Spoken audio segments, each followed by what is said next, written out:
हाय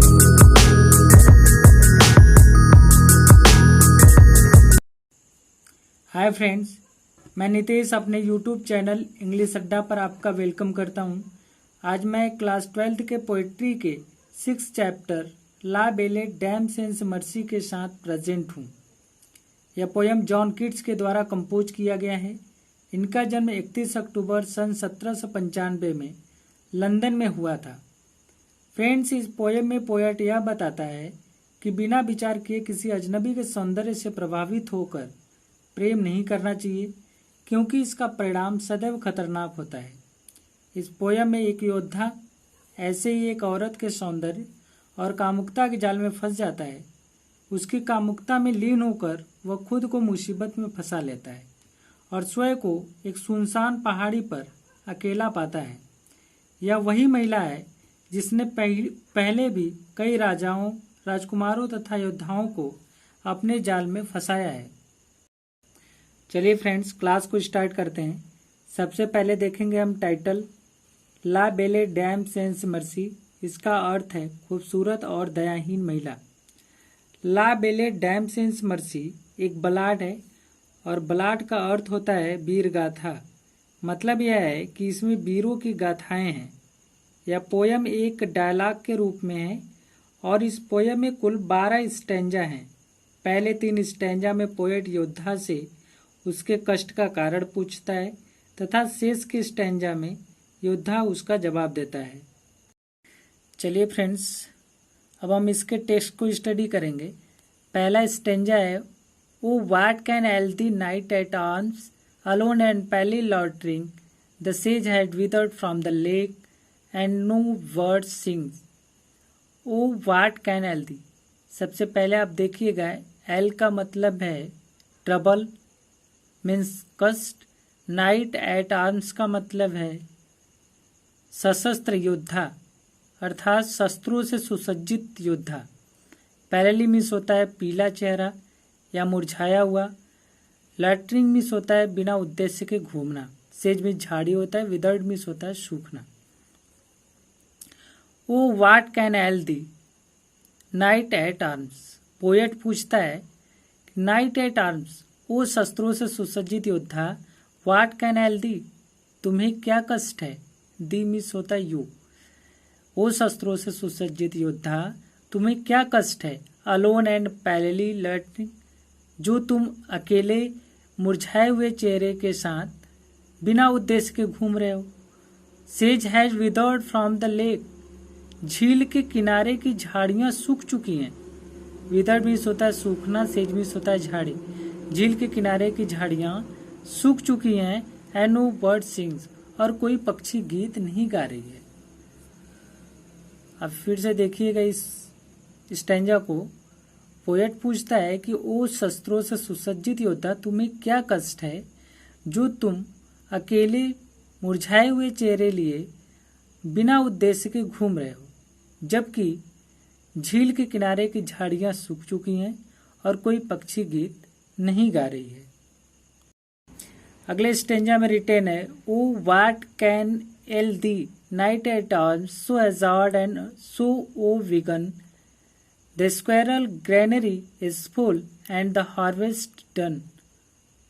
फिर से पोएट पूछता है कि what can ail thee knight at arms, ओ शस्त्रों से सुसज्जित योद्धा, तुम्हें क्या कष्ट है जो सुहजार्ड, जो तुम इतने थके हुए चिंतित दिखाई दे रहे हो। एंड सो ओ विगन, और इतने विगन, विगन मीन्स होता है दुखी, परेशान।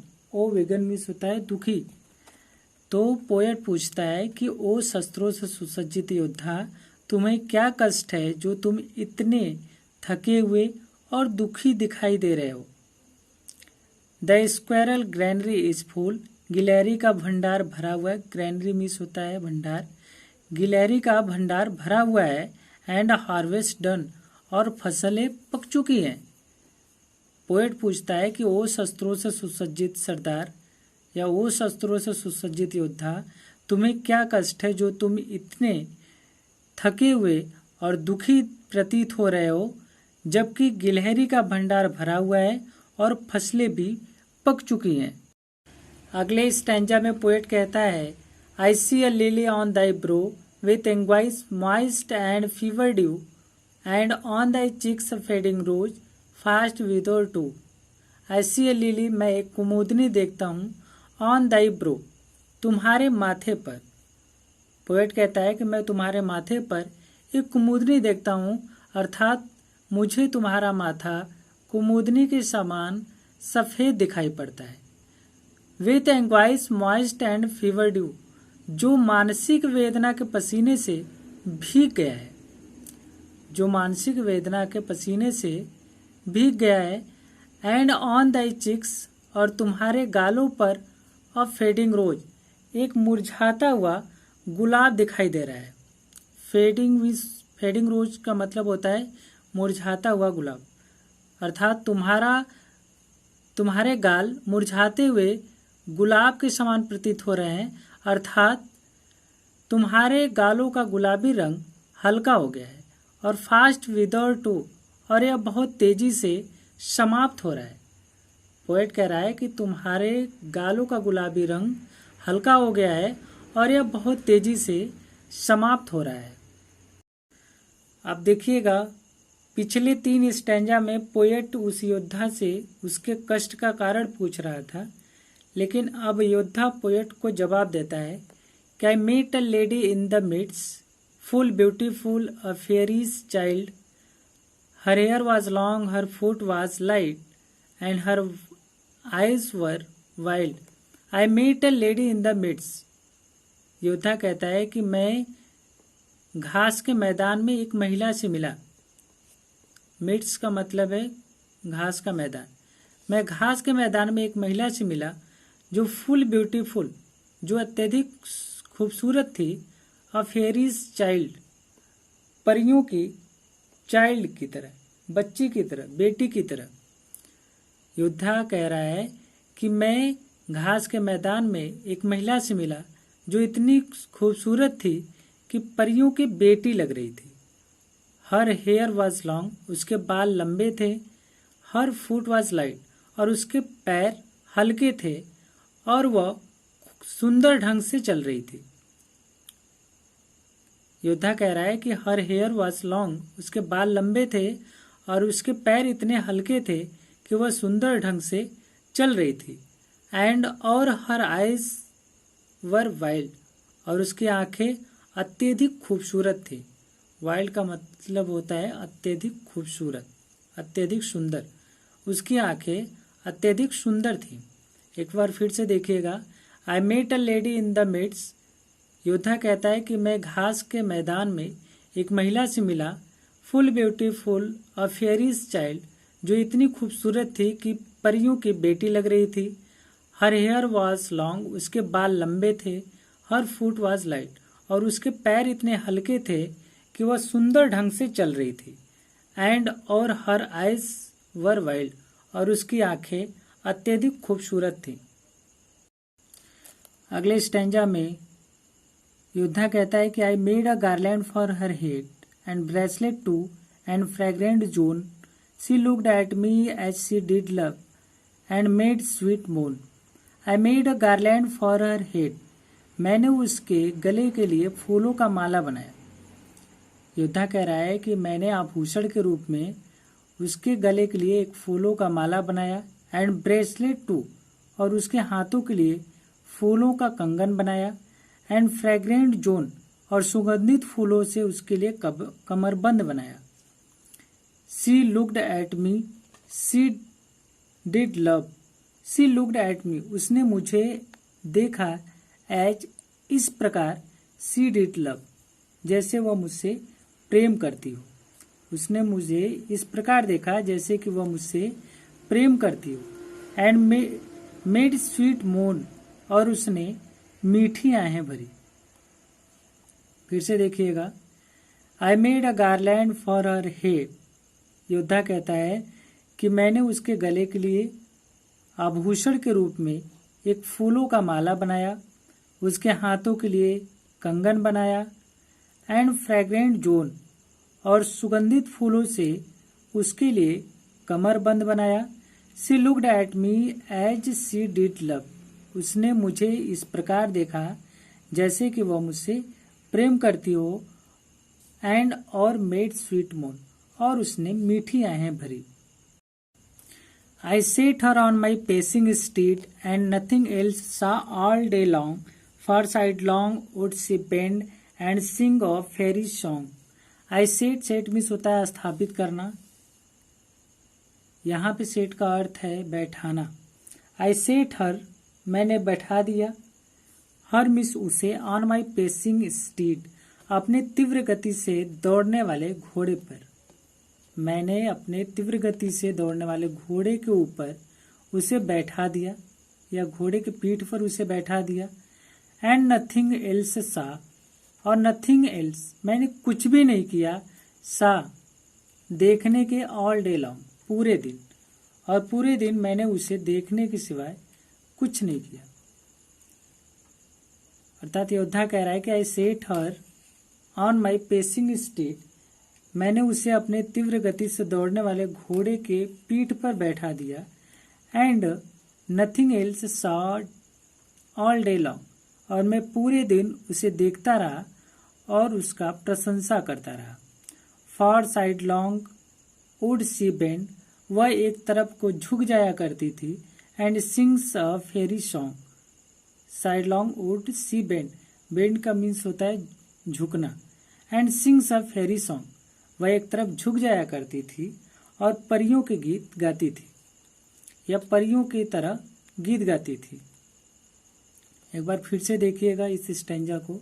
आई set her on my pacing steed, मैंने उसे अपने तीव्र गति से दौड़ने वाले घोड़े के पीठ पर बैठा दिया।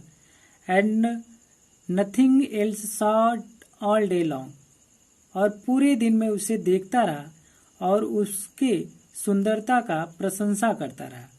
For sidelong would she bend, वह एक तरफ को झुक जाया करती थी। And sings a fairy song, और परियों के गीत गाती थी। अगले स्टेंजा में रिटर्न है, she found me roots of relish sweet and honey wild and manna dew and sure in language strange, she said I love thee true. She found me roots of relish sweet, she found means होता है पाना। Roots of relish sweet का अर्थ है मीठे कंदमूल। वह मीठे कंदमूल पाई, मी miss मुझे, और मुझे दे दिया। वह मीठे कंदमूल पाई और मुझे दे दिया। And honey wild and manna due, वह मेरे लिए जंगली शहद लाई। एंड मन्ना ड्यू, और ईश्वरीय पेय पदार्थ, वह मेरे लिए जंगली शहद और ईश्वरीय पेय पदार्थ लाई। And sure in language strange, और एक विचित्र भाषा में उसने कहा। सी सेड, उसने कहा। पोएट कह रहा है कि उसने एक विचित्र भाषा में कुछ कहा। वह विचित्र इसलिए कह रहा है क्योंकि वह उसकी भाषा को समझ नहीं पाया, लेकिन फिर भी उसे श्योर हो गया, स्पष्ट हो गया कि वह सी सेड, कि उसने कहा कि आई लव दी ट्रू, कि वह उससे सच्चा प्यार करती है, सच्चा प्रेम करती है। अर्थात योद्धा कह रहा है कि and sure in language strange, उसने विचित्र भाषा में कहा जो मुझे समझ में नहीं आया, लेकिन फिर भी यह स्पष्ट हो गया कि सी सेड, कि उसने कहा कि आई लव दी ट्रू, कि मैं तुमसे सच्चा प्रेम करती हूँ। अगले स्टेंजा में देखिएगा, she took me to her elfin grot and there she wept and sighed full sore and there I shut her wild sad eyed with kisses four. She took me, वह मुझे ले गई, हर एल्फिन ग्राउंड, अपने परियों वाली गुफा में। वह मुझे अपने परियों की गुफा में ले गई। एंड देयर सी वेप्ट, और वहां वह रोने लगी। एंड साइड फुल शोर, और तेज तेज से आहें भरने लगी। वह मुझे अपने परियों वाली गुफा में ले गई, वहां वह रोने लगी और तेज तेज से आहें भरने लगी। And there I shut her wild sad eyed, वहां, देयर मिस वहां, I shut her wild sad eyed, मैंने उसके आंसुओं से भरे सुंदर आंखों को बंद कर दिया। विथ किसेस फोर, 4 चुम्बन लेकर। मैंने उसके आंसुओं से भरे सुंदर आंखों को 4 चुंबन लेकर बंद कर दिया। अर्थात इन 2 लाइन में योद्धा यह कहना चाहता है, योद्धा यह कह रहा है कि मैंने उसके आंसुओं से भरे सुंदर आंखों को 4 चुंबन लेकर बंद कर दिया और उसे यह स्पष्ट कर दिया कि वह भी उससे सच्चा प्यार करता है और उसे कभी नहीं छोड़ेगा। अगले स्टेंजा में योद्धा कहता है कि and there she lulled me asleep and there I dreamed woe betide the latest dream I ever dreamed on the cold hill side and there, और वहाँ सी लॉल्ड मी एज स्लीप, वह मुझे, वहाँ से अर्थ क्या है, उस रहस्यमयी गुफे से, वहाँ उसने उस रहस्यमयी गुफे में मुझे लोरी सुनाकर सुला दिया। एंड देयर, और वहाँ आई ड्रीम्ड, जो मैंने स्वप्न देखा, और वहाँ सोने के बाद जो मैंने स्वप्न देखा, ओ बेटाइट, सब कुछ सर्वनाश हो गया। The latest dream I ever dream, यह लाटेस्ट ड्रीम था, मेरा अंतिम स्वप्न था। आई एवर ड्रीम, जो मैंने देखा था on the cold hill side, उस ठंडी पहाड़ी पर। यह मेरा अंतिम स्वप्न था जो मैंने उस ठंडी पहाड़ी पर देखा था, जिससे सब कुछ सर्वनाश हो गया। एक बार फिर से देखिएगा इन 4 लाइंस को। वह योद्धा कह रहा है कि there she lulled me asleep, वहाँ उसने उस रहस्यमयी गुफे में मुझे लोरी सुनाकर सुला दिया। And there I dreamed woe बेटाइट, और वहाँ जो मैंने स्वप्न देखा सब कुछ सर्वनाश हो गया। और उस पहाड़ी पर, उस ठंडी पहाड़ी पर, वह मेरा अंतिम स्वप्न था जो मैंने देखा था। नेक्स्ट स्टेंजा में देखिएगा, I saw pale king and princes too pale warriors death pale were they all they cried la belle dame sans merci had thee in thrall. I saw pale, वह योद्धा कहता है कि आई सा पल Kings and princess, मैंने वहां पीले पड़े राजाओं और राजकुमारों को देखा। पल वॉरियर्स, और योद्धाओं को देखा।